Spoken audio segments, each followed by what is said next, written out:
शरीयत का हुक्म यह है कि अगर मुसलमानों के किसी खित्ते पर कोई काबिज हो जाए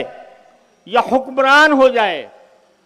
तो उस खित्ते के मुसलमानों पर जिहाद फर्ज है, और वो जिहाद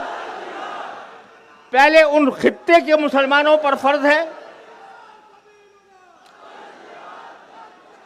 उसके बाद उससे पास रहने वाले मुसलमानों पर फर्ज है,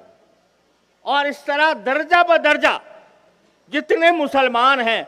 उन सब पर जिहाद अपनी इस्ताअत के मुताबिक फर्ज हो जाता है। मैं इस बात का एक तालिब इल्म होने की हैसियत से आप हजरात के सामने ऐलान करता हूं कि हस्ब इस्ताअत तमाम मुसलमानों पर जो जहां भी रहता हो